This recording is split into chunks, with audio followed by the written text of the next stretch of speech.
Hello! Qu'est-ce qui se cache donc sur ces réseaux sociaux dédiés au désir et au plaisir féminin? Comment être un bon coup? C'est la question. Sur Instagram, YouTube et autres TikTok, on parle sans tabou. Ceci est un clitoris. Quoi? Maintenant, vous savez, ça ressemble à ça. Ces comptes ont des noms très explicites. Orgasme et moi, gang du clito, point de vulve, merci beaucoup, je m'emballe clito et autres jouissances club. Je pense que MeToo a déclenché quelque chose chez la plupart des Instagrammeuses autour de moi. On est tout arrivé un peu au même moment, en 2018, sans se concerter. 957 000 abonnés. Un record pour June Plat et son compte. Des illustrations très concrètes mais jamais vulgaires. De toute façon, sur les réseaux sociaux, la pornographie est la ligne rouge à ne pas franchir. À l'arrivée, une promesse simple. Donner des astuces pour s'éveiller au plaisir, seul, à deux, et plus si affinité.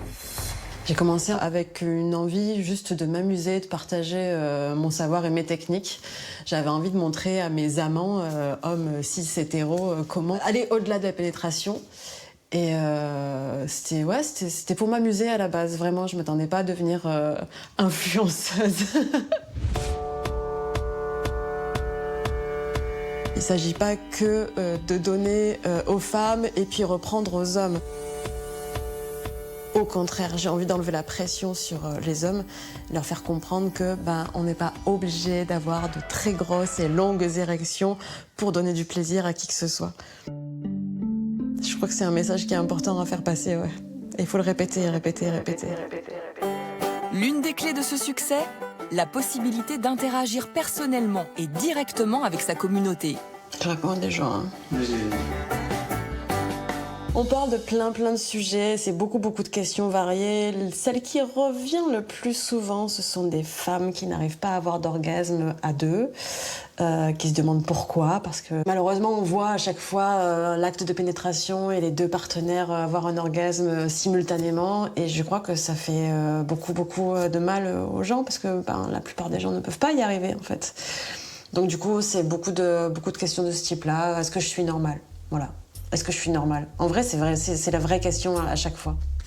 Star des réseaux, June Plat, initialement illustratrice et conceptrice de personnages dans des jeux vidéo, a réussi l'exploit de faire entrer la sexualité au rayon livre des grandes surfaces. Très largement inspiré de son compte Instagram, son ouvrage s'est vendu en France à 360 000 exemplaires.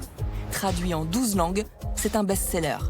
Mais qu'en pensent les sexothérapeutes de métier, comme Alain Héril? Ça marque un échec total de la non-éducation sexuelle à l'école. Et là, tout d'un coup, ça vient combler ce vide. Et ce qu'on peut dire aux parents, c'est voilà, il n'y a pas de souci qu'ils y aillent sur ces réseaux. Mais allez voir aussi, vous, également. C'est peut-être pas forcément le discours que vous, en tant que parents, vous tiendriez à vos enfants. Mais en tout cas, ce discours n'est pas trop manichéen, il n'est pas trop manipulateur. Voilà, il y a des choses intéressantes qui s'y disent. Mais ceci étant, un discours, un compte Instagram ne remplacera jamais la réalité de la relation.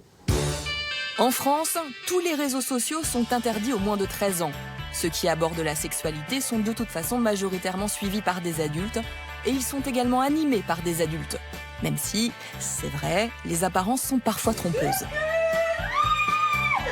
Cette délicieuse pile électrique, c'est Charline Vermont.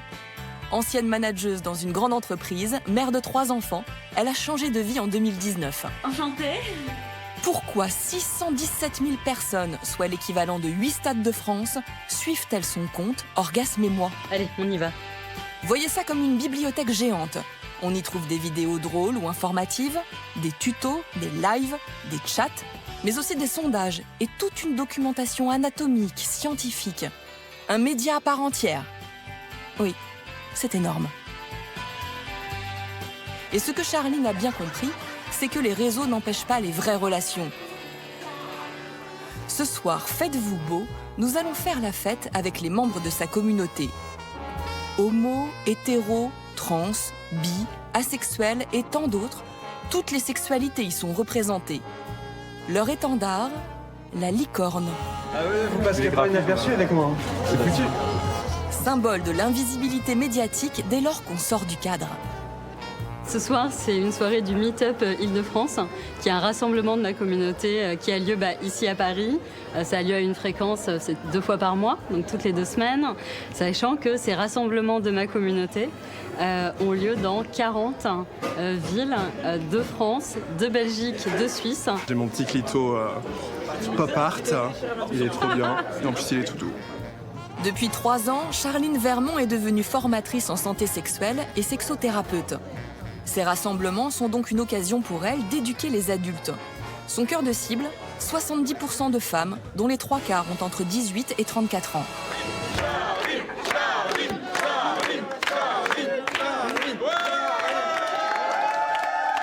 Est-ce que vous m'entendez ?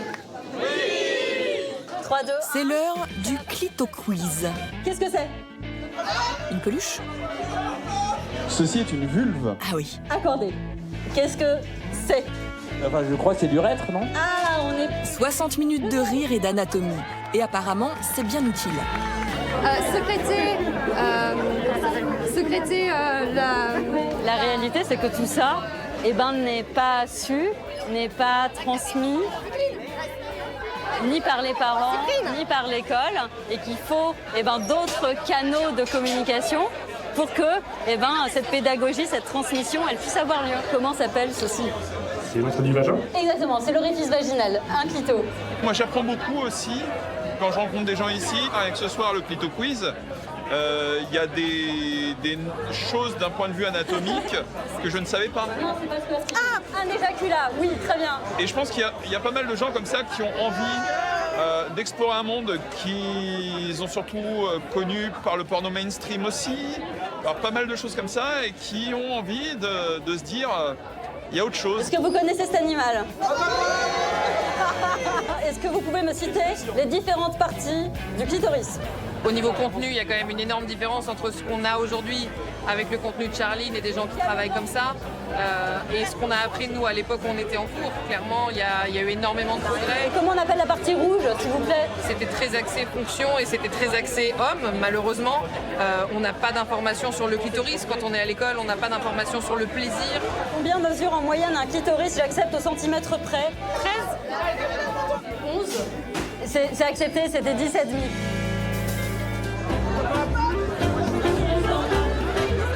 Globalement très positifs puisqu'ils ont permis de libérer la parole des femmes autour du désir et du plaisir, ces comptes internet et leurs vedettes comportent-ils quand même des dangers ?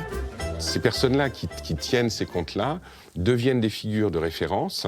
Et le problème, c'est qu'on risque de rentrer dans une sexualité où je fais comme un tel, parce qu'un tel le fait sur son Instagram, un tel le dit, et je trouve que là, il y a une dérive par rapport à laquelle il faut faire très attention, parce que sinon, sous prétexte d'une sexualité plus ouverte, on risque de rentrer dans une sexualité qui finalement va créer une nouvelle norme. Les réseaux du plaisir, c'est comme tout, en user, c'est bien, en abuser, ça craint.